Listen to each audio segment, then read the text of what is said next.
Good morning दोस्तों, myself Vijendra Kumar Saini, nursing officer, Sadar hospital Supaul, Bihar. तो बच्चों आज हम आपको ओबीजी पढ़ाएंगे। हम ओबीजी का आज इंट्रोडक्शन देखेंगे और कंटिन्यू क्लास में आगे बढ़ते जाएंगे। इंट्रोडक्शन पढ़ना। ओबीजी दो शब्दों से मिलकर बना हुआ है, ऑब्स्टेट्रिक और गायनेकोलॉजी। ऑब्स्टेट्रिक और गायनेकोलॉजी से मिलकर बना हुआ है, लेकिन पहले ये देखते हैं ओबीजी का किसने ओबीजी का अपने को नाम दिया, अपना फादर कौन है ओबीजी का। तो ओबीजी का father of modern OBG J Marion Sims है। और इंडियन फादर कौन है अपना ओबीजी का? Neelkanth Anand पॉन्ड्रे।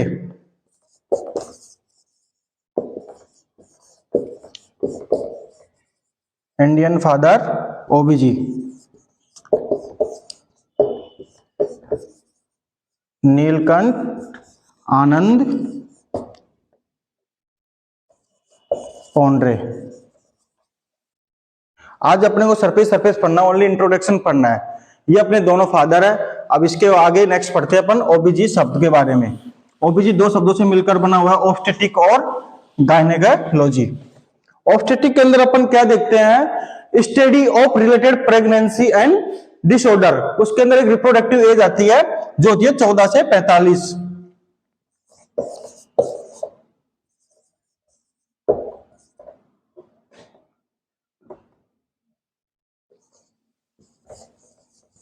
Obstetric and gynaecology.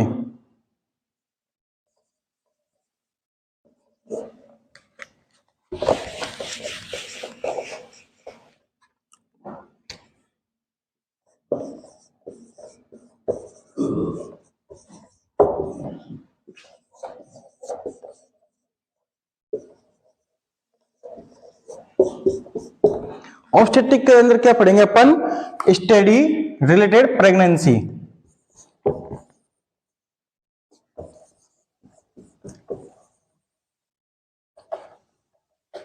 And उसके डिसऑर्डर। ये अपन एक रिप्रोडक्टिव एज के अंदर पढ़ते हैं, जो होती है रिप्रोडक्टिव एज 14 से 45 ईयर। गायनेकोलॉजिस्ट के अंदर पढ़ेंगे अपन, गायनेकोलॉजी के अंदर पढ़ेंगे ऑल एज ऑफ फीमेल। इसके अंदर कोई एज नहीं होती है, 0 से लास्ट तक पढ़ते हैं। इसमें ऑल एज, इसके अंदर related female reproductive system and disorder, उनके बारे में पढ़ते हैं। ऑब्स्टेट्रिक में हुआ रिलेटेड प्रेगनेंसी एंड डिसऑर्डर की स्टडी करेंगे। रिप्रोडक्टिव एज होगी 14 से 45। और गायनेकोलॉजी के अंदर होगा अपन ऑल एज ग्रुप की फीमेल्स की स्टडी करेंगे, related female reproductive system and disorder और प्रेगनेंसी, के अंदर सभी चीज आएगी गायनेकोलॉजी के अंदर। ये हुआ फीमेल का। लेकिन मेल का क्या होता है? अपन andrology,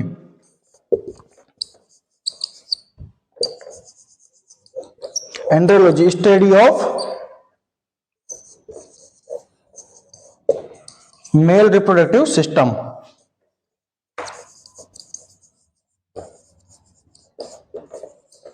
mail reproductive system. OBG दो शब्दों से मिलकर बना हुआ है, ऑब्स्टेट्रिक और गायनेकोलॉजी। ठीक है। ऑब्स्टेट्रिक के अंदर study related to pregnancy and disorder, reproductive age के अंदर अपन स्टडी करेंगे 14 से 45 होगी। गायनेकोलॉजी के अंदर सभी ग्रुप की फीमेल्स की स्टडी करेंगे, जिसमें female reproductive system, disorder, pregnancy सभी की स्टडी करेंगे गायनेकोलॉजी। और इसके साथ अपन मेल की स्टडी करते हैं, मेल रिप्रोडक्टिव सिस्टम की, तो होता है एंड्रोलॉजी। अब मेल और फीमेल रिप्रोडक्टिव को अपन ने समझ लिया टर्म्स को, इसमें किस किस की स्टडी करेंगे। अब देखते हैं अपन फीमेल रिप्रोडक्टिव सिस्टम और मेल रिप्रोडक्टिव सिस्टम में क्या होता है। दोनों की स्ट्रक्चर, एक फंडामेंटल स्ट्रक्चर होती है, एक में ओवेरी, एक में टेस्टिस। इन दोनों के बिना कुछ नहीं होगा। फीमेल रिप्रोडक्टिव सिस्टम और मेल रिप्रोडक्टिव सिस्टम, दोनों सिस्टम को अपन पढ़ेंगे आज, फीमेल और मेल रिप्रोडक्टिव सिस्टम को। फीमेल के अंदर ओवेरी होगा, इनकी फंडामेंटल बेसिक फंडामेंटल स्ट्रक्चर, और मेल के अंदर होगा टेस्टिस। ओवेरी से ओवम बनेगा, टेस्टिस से स्पर्म बनेगा। वो कैसे बनेगा वो प्रोसीजर आपको आगे बताएंगे, धीरे धीरे क्लास में सब चीज बताते रहेंगे। टेस्टिस से अगर स्पर्म बनेगा वो स्पर्मेटोजेनेसिस प्रोसीजर के थ्रू बनेगा, और ओवेरी से ओवम बनेगा वो oogenesis प्रोसीजर के थ्रू बनेगा। ठीक है, अब पढ़ते हैं ओवेरी और टेस्टिस।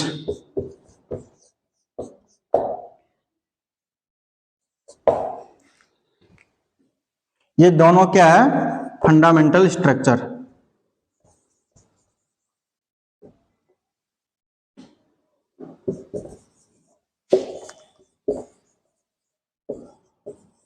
दोनों फंडामेंटल स्ट्रक्चर है। फीमेल की फंडामेंटल स्ट्रक्चर ओवेरी है और मेल की फंडामेंटल स्ट्रक्चर टेस्टिस है। इन दोनों के बारे में पढ़ना अपने को, ओवेरी और टेस्टिस। इनसे कौन सा हार्मोन सीक्रेट होता है तो क्या बनता है, कौन सा हार्मोन से क्या होगा, ये अपन पढ़ते रहेंगे। ये बेसिक फंडामेंटल है। इसमें ओवेरी से दो हार्मोन रिलीज होते हैं, हार्मोन के बारे में अपन आगे पढ़ेंगे, एस्ट्रोजन एंड प्रोजेस्टेरोन। टेस्टिस से टेस्टोस्टेरोन हार्मोन नहीं होता है। ठीक है, वो आगे आगे धीरे धीरे कंटिन्यू होता रहेगा। अब अपन पढ़ते हैं ओवेरी। ओवेरी बेसिक फंडामेंटल है। ठीक है, ये एक टेस्टोस्टेरोन हार्मोन को नहीं, एस्ट्रोजन रिलीज करता है। ठीक है, जो सेकेंडरी सेक्सुअल कैरेक्टरिस्टिक्स को डेवलप करता है। Estrogen hormone secondary sexual characteristics को डेवलप करता है, ये भी आगे बताएंगे। टेस्टिस से टेस्टोस्टेरोन हार्मोन होगा जो भी सेकेंडरी सेक्सुअल कैरेक्टरिस्टिक्स को डेवलप करता है। इसका धीरे से अपन एक बार पूरा को इस बोर्ड को साफ करके एक अच्छा सा वो बनाते हैं। अब आपको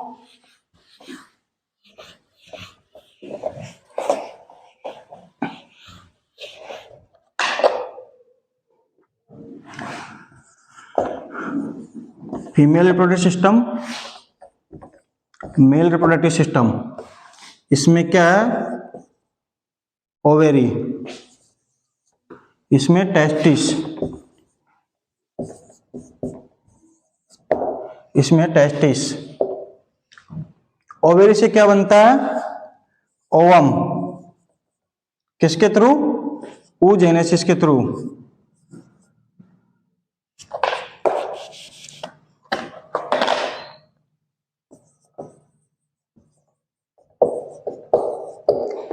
ओवम बनता है। टेस्टिस से क्या बनेगा,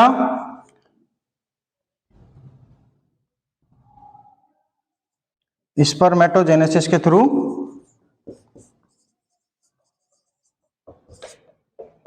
स्पर्म। इससे कौन सा हार्मोन सीक्रेट होगा, testosterone.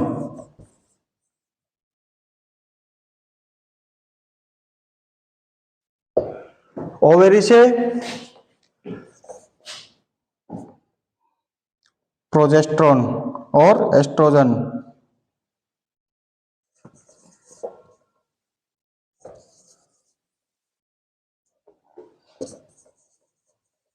Progesterone hormone maintain of pregnancy. ये प्रेगनेंसी को मेंटेन रखने में प्रोजेस्टेरोन हार्मोन बहुत काम का होता है।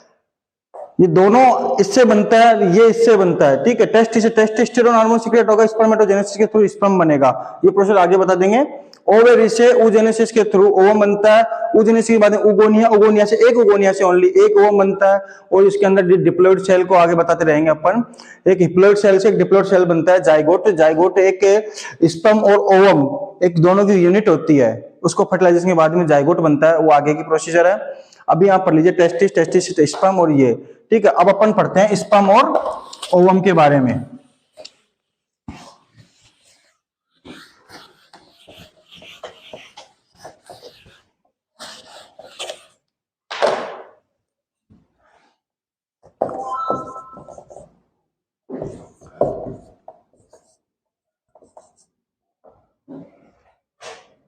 स्पर्म और ओवम, स्पर्म हुआ और ओवम हुआ, ये दोनों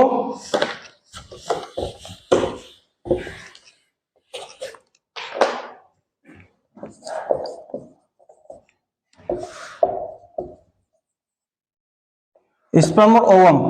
ओवम फीमेल का पार्ट है, स्पर्म मेल का पार्ट है।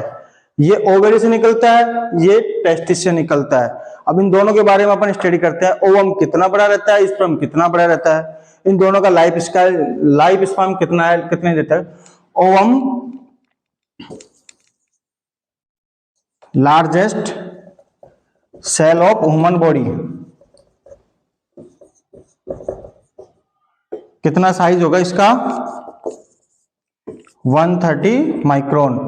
स्पर्म का होगा, ये स्मॉलेस्ट सेल है,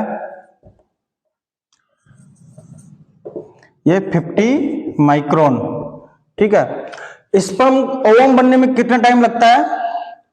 6 से 8 डेज फॉर्मेशन, 6 से 8 दिन में फॉर्मेशन हो जाता है ओवम का।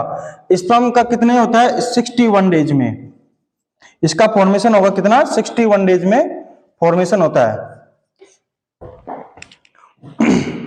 फीमेल की सबसे छोटी सेल कौन सी होती है? RBC and platelets. मेल की सबसे बड़ी सेल कौन सी होती है? Neuron, male largest cell neuron. अच्छे से बस ओनली इंट्रोडक्शन पढ़ना है आज अपन को, ओवम और स्पर्म। ओवम से अपना, ठीक है, ये ओवेरी, ओवेरी से ओवम निकला, ओवम से ovum largest body, human body का लार्जेस्ट सेल है। ये इसकी साइज होती है 130 माइक्रोन, इसकी साइज होती है 50 माइक्रोन। ये 61 डेज के अंदर फॉर्मेशन होता है। ये होता है ओवम कितने दिन तक जीवित रहता है? दिन तक नहीं, ये 12 से 24 आवर्स तक जीवित रहता है। जल्दी बनता है तो जल्दी मर जाता है। ये 61 दिन तक अच्छे से बनता है। इसका होता है 48 से 72 आवर्स, ये इसका लाइफ स्पैन होता है। स्पर्म हुआ और ये ओवम हुआ, इन दोनों का अच्छे से और भी आगे स्टडी होगी, इनको देखते रहेंगे आगे। और इनका अच्छे से ओवम का 6 से 8 दिन के अंदर फॉर्मेशन होगा, इसका हो गया 61 डे के अंदर फॉर्मेशन। इसके अंदर हार्मोन के बारे में बताया था मैंने आपको। अब हार्मोन क्या काम करता है? हार्मोन ही प्रेगनेंसी को सबसे मेंटेन हार्मोन होता है। अगर मेंस्ट्रुअल साइकिल के अंदर अगर हार्मोन ना हो तो मेंस्ट्रुअल साइकिल नहीं होगी, अगर हार्मोन नहीं है तो प्रेगनेंसी कंसीव नहीं होगी। अब हार्मोन, बहुत सारे हार्मोन होते हैं पूरी ओबीजी के अंदर। HCG, progesterone, estrogen, oxytocin, prolactin, releasing hormone, ये बहुत सारे हार्मोन आएंगे। अपन पढ़ते हैं 2-3 इंपोर्टेंट हार्मोन। एचपीओ, एचपीओ के अंदर होता है हाइपोथैलेमस, पिट्यूटरी और ओवेरी। ओवेरी यहां भी आ गया। हाइपोथैलेमस से क्या सीक्रेट होगा? जीएनआरएच। पिट्यूटरी से एफएसएच और एलएच। ओवेरी से एस्ट्रोजन और progesterone. Gonadotropin releasing hormone, GnRH की फुल फॉर्म है। हाइपोथैलेमस से जीएनआरएच सीक्रेट होता है, पिट्यूटरी से एफएसएच और एलएच सीक्रेट होता है, ओवेरी से एस्ट्रोजन और प्रोजेस्टेरोन सीक्रेट होता है।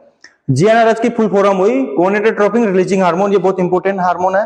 ठीक है। फॉलिकल स्टिमुलेटिंग हार्मोन जो फॉलिकुलर्स के लिए होगा, luteinising hormone luteinising LH search का काम करेगा, एस्ट्रोजन और progesterone progesterone maintain of pregnancy में काम करेगा। इन हार्मोन्स को और आगे अपन पढ़ते जाएंगे। जैसे जैसे अपन मेंस्ट्रुअल साइकिल से स्टार्ट करेंगे वहां पे सभी हार्मोन्स के बारे में बता दिया जाएगा। आज के लिए इतना ही काफी है। इंट्रोडक्शन में आपको आप क्या क्या पढ़ाया अभी बता देते हैं हम आपको। ओबीजी 2 शब्दों से मिलकर बना हुआ है, ऑब्स्टेट्रिक और गायनेकोलॉजी से। लेकिन इससे पहले अपन ने पढ़ाया था कि ओबीजी का फादर कौन है, मॉडर्न फादर। तो ओबीजी का मॉडर्न फादर है अपना का जे मैरियन सिम्स, और इंडियन फादर है अपना नीलकांत आनंद पॉन्ड्रे। नीलकांत आनंद पॉन्ड्रे है। ऑब्स्टेट्रिक क्या होता है? स्टडी ऑफ प्रेगनेंसी रिलेटेड, ठीक है, एंड डिसऑर्डर। और उसी में देखते हैं अपन एक रिप्रोडक्टिव एज होगी 14 से 45 होगी। गायनेकोलॉजी के अंदर होगा स्टडी फीमेल रिप्रोडक्टिव सिस्टम और उसके डिसऑर्डर। उसके अपन इसके अंदर कोई एज ग्रुप नहीं है, टोटल एज ग्रुप की फीमेल की अपन स्टडी करेंगे। एंड्रोलॉजी, फीमेल रिप्रोडक्टिव सिस्टम को एंड्रोलॉजी कहते हैं, अपन स्टडी करेंगे। फीमेल वो मेल रिप्रोडक्टिव सिस्टम की स्टडी करेंगे, उसको एंड्रोलॉजी करेंगे। फीमेल रिप्रोडक्टिव सिस्टम और मेल रिप्रोडक्टिव सिस्टम की 2 स्ट्रक्चरल यूनिट होती है। स्ट्रक्चरल और नहीं, फंडामेंटल स्ट्रक्चर है ओवेरी और टेस्टिस। ओवेरी से ओवम मिला, टेस्टिस से स्पर्म मिला। टेस्टोस्टेरोन के द्वारा सेकेंडरी सेक्सुअल कैरेक्टरिस्टिक्स के बाद में अपना एक जाइगोट भी बनाएंगे, वो बाद में बनाएंगे, ठीक है। स्पर्मेटोजेनेसिस के द्वारा, हार्मोन्स के द्वारा अपने को एक स्पर्म मिला, ठीक। और ओवेरी में oogenesis के द्वारा, प्रोजेस्टेरोन एंड एस्ट्रोजन के द्वारा oogenesis और उगोनिया से अपना एक ओवम मिला। ओवम और स्पर्म दोनों मिलकर जाइगोट बनाते हैं। एक यूनिट होती है इनकी 46 सेल की यूनिट होती है, वो होती है डिप्लॉइड सेल के अंदर। डिप्लॉइड सेल होती है 23 क्रोमोसोम्स में।